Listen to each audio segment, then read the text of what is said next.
मैं 16 वर्ष की एक आकर्षक और लंबी कद काठी वाली युवती हूँ। मेरी त्वचा स्वभावतः गोरी है और मेरा व्यक्तित्व इतना प्रभावशाली है कि मुझे देखकर कई लोगों का ध्यान सहज ही मेरी ओर खिंच जाता है। हाल ही में मेरा विवाह हुआ है, किंतु विवाह के कुछ ही समय पश्चात मेरे पति आजीविका के लिए विदेश चले गए हैं। बहुत समय पहले की बात है। चंद्रकला नामक एक सुंदर और समृद्ध नगरी हुआ करती थी। उस नगर में विक्रम नामक एक न्यायप्रिय और प्रभावशाली राजा राज्य करता था। इसी नगर में एक प्रसिद्ध, अमीर और प्रतिष्ठित साहूकार, धनाढ्य व्यापारी रहता था, जिसका नाम था हरिदत्त। हरिदत्त की पत्नी का नाम था श्रृंगार सुंदरी, जो अपने नाम की तरह ही सौंदर्य और श्रृंगार में निपुण थी। उनका एक बेटा था मदन, जो दिखने में आकर्षक और व्यवहार से थोड़ा विलासी था। मदन का विवाह हुआ था प्रभावती नामक एक अत्यंत सुंदर कन्या से। प्रभावती इतनी सुंदर थी कि ऐसा लगता मानो स्वयं ब्रह्मा ने अपने हाथों से उस सौंदर्य की रचना की हो। उसकी रूप राशि देखकर आंखें ठहर जाएं। प्रभावती के सौंदर्य ने मदन को इस हद तक मोहित कर दिया था कि वह अपने व्यवसाय, व्यापार और जीवन की सारी जिम्मेदारियां भूल बैठा था। दिन रात वह केवल अपनी पत्नी के साथ प्रेमालाप और सुख भोग में लिप्त रहने लगा। उसने अपना सारा व्यापार, अपने पिता द्वारा संभाला गया व्यवसाय, सब कुछ त्याग दिया।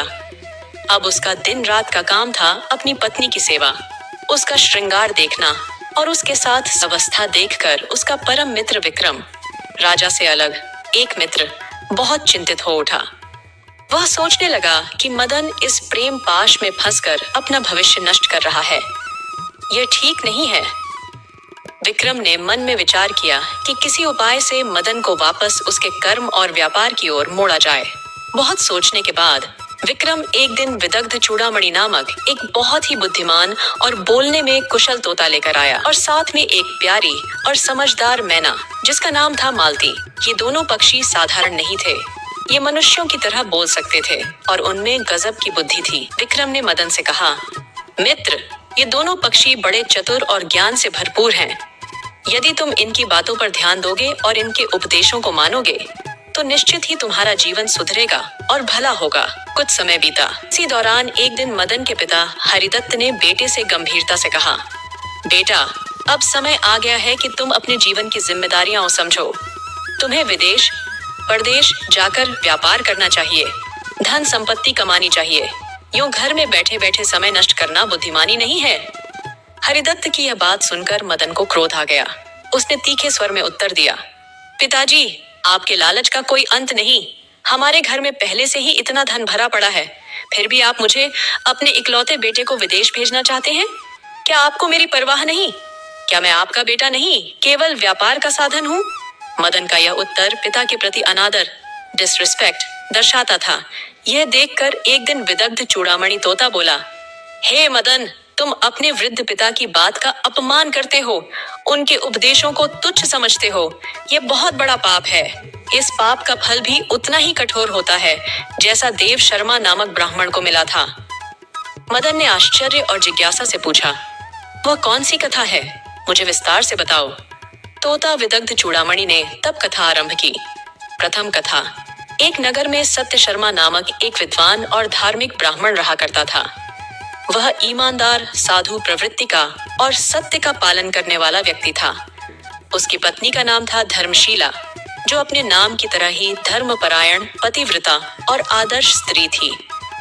इस दंपत्ति का एक पुत्र था, जिसका नाम था देव शर्मा। देव शर्मा अपने माता पिता की सेवा करता था और उनके साथ ही रहकर शास्त्रों और वेदों का अध्ययन करता था। वह बहुत तेजस्वी और विद्वान बालक था, लेकिन जैसे जैसे वह बड़ा हुआ, उसके मन में बाहर की दुनिया को देखने की उत्सुकता बढ़ने लगी। एक दिन बिना माता पिता की अनुमति लिए ही वह परदेश और दूसरे नगर या स्थान के लिए रवाना हो गया। रास्ते में चलते चलते वह एक घने वन में पहुंचा। वहां उसने देखा कि एक स्थान पर एक तपस्वी साधु गहन ध्यान में लीन है। वह स्थान अत्यंत शांत, हरियाली से भरा और प्रकृति की गोद में बसा हुआ था। वहां का वातावरण इतना शांत और दिव्य था कि देव शर्मा का मन भी उस जगह पर तप करने को लालायित हो गया। उसने वहां रहकर तप करना शुरू कर दिया। समय बीतता गया। एक दिन ऐसा हुआ कि देव शर्मा स्नान करके वहां के एक पवित्र स्थल पर बैठकर ध्यान मेडिटेशन कर रहा था। तभी एक बगुला, एक पक्षी, उसके ऊपर उड़ते हुए आया और अनजाने में उस पर बीत कर दी। देव शर्मा उस समय बहुत गहरे ध्यान में था। जैसे ही उसने यह अपवित्रता देखी, क्रोध में उसकी नजर उस बगुले पर पड़ी और उसी क्षण वह बगुला वहीं भस्म हो गया। तप और योग के बल से देव शर्मा में ऐसी शक्ति आ गई थी कि उसकी दृष्टि से ही जीव जलकर राख हो गया। यह देखकर देव शर्मा को अपने तप की सिद्धि, स्पिरिचुअल पावर पर बड़ा घमंड हो गया। वह सोचने लगा, अब मैं कोई साधारण मनुष्य नहीं, मेरी साधना सफल हो चुकी है।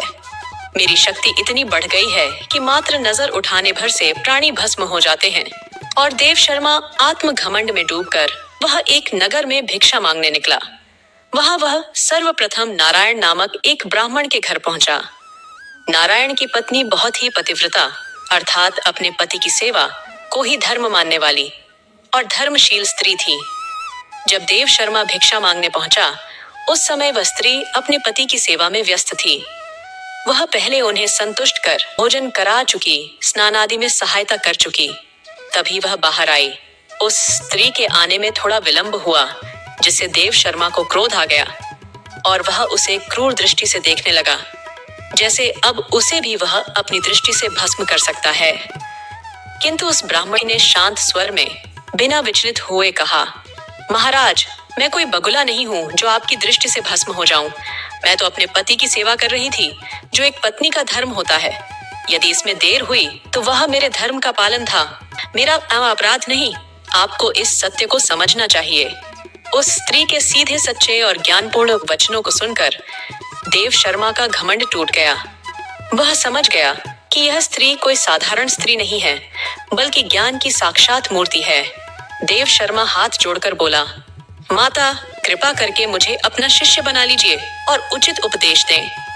ब्राह्मणी ने विनम्रता से कहा, बेटा, मैं तो पति सेवा में लीन रहती हूँ, मेरे पास इतना समय नहीं।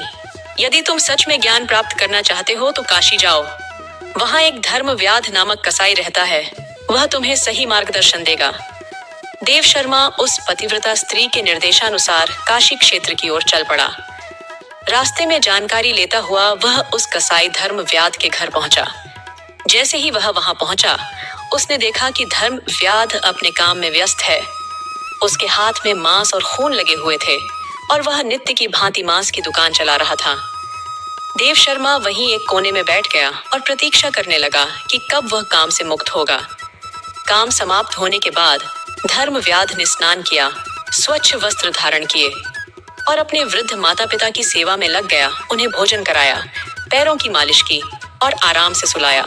उसके बाद वह देव शर्मा के पास आया और उसे आदर पूर्वक भोजन कराया।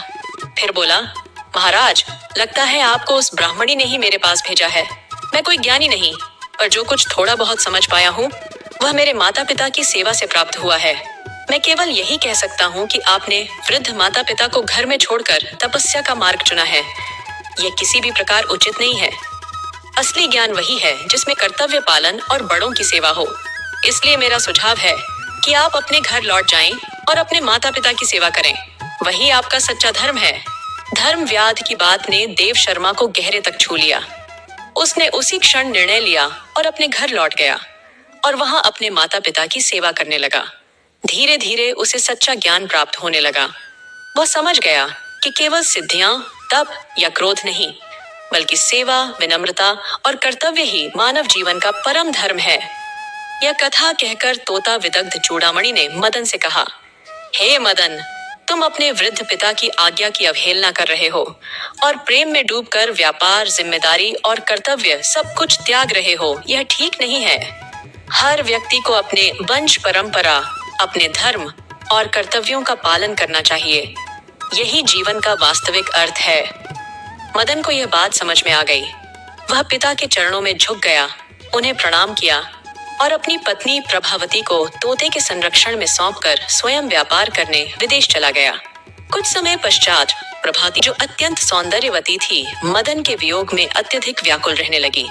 वह अपनी सखियों से कहने लगी, प्रिय का वियोग स्त्री के लिए प्रलय काल की तरह के होता है।